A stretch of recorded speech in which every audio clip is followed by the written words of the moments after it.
They are the high temples of obsession, the 20 sound stages of drama, some vast and imposing, others intimate and showing their age. We are talking stadiums. The whole experience in an English soccer stadium has changed enormously since 1992 and the advent of the Premier League, because there's more money in the league now. I remember as a kid standing on the terraces, being forced and pushed around at will when there was a goal scored. You'd lose your shoes.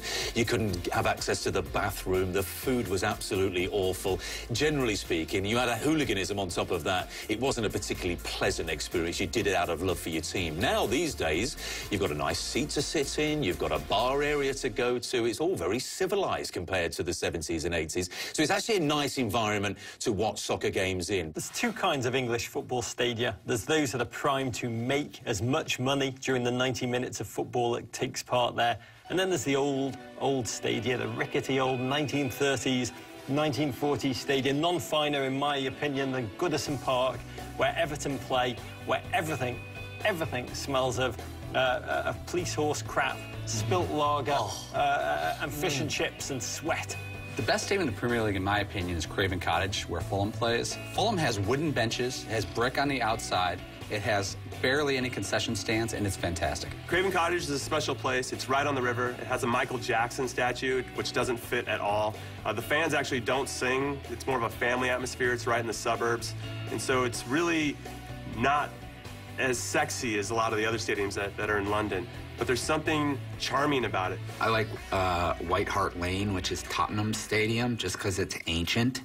It's like sort of the Wrigley Field of the Premier League. It's this ancient, crumbling, kind of decrepit stadium, and it's awesome. The fans are totally crazy, and it's packed into a city, so it's like, you know, the streets to get there are really narrow, and it's just a cool, old, awesome sort of relic. My favorite stadium that I played in England for atmosphere, for, you know, the intensity of the game was probably White Hart Lane. The fans are so close to the field, you know, you have 2 feet to do a throw-in, and, you know, as soon as you go over there, the fans are heckling you and screaming the abuse at you, and I just remember that feeling, that's when I knew that this is where I really wanted to play. I like stadiums like West Ham. Even Liverpool's a big stadium, but it's older and a little more old school. Anfield's fantastic. I love Anfield. Like, it's a magical place. The history of the place is kind of its greatest draw. There are more modern stadiums, there are more comfortable stadiums, but Anfield has this wonderful, rickety, crappy quality that is combined with this is the turf where we won 18 league titles. I like the stadiums that are small, that are old, that are soccer specific, and you can feel the danger. The smaller stadiums, sometimes you get the louder noises and the more passion. For me, the best stadium in the Premier League is the Emirates. I mean, it's the newest. I love the Emirates. It's vast, it's sweeping, it's beautifully designed. It's just overwhelmingly clean and classy. But a stadium is made up of more than just the building. A stadium and its fans go hand in hand.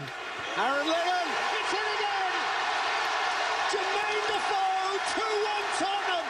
A stadium is not about how it looks, but rather about how the chants emanate through the ground, how the players feel.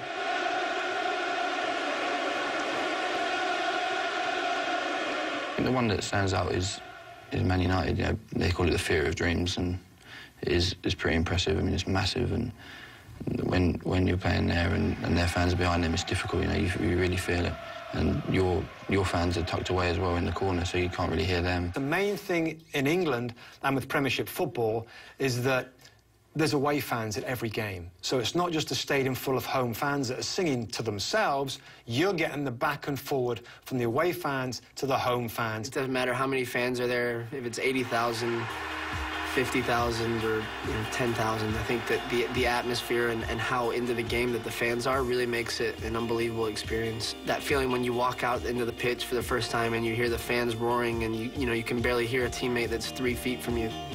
I love when the crowd is right on top of the field, where someone goes to take a throw in and basically someone could reach out and pinch them. It just creates the atmosphere. It makes the acoustics better. Everything about the game, I feel it gets improved when you have a stadium like that.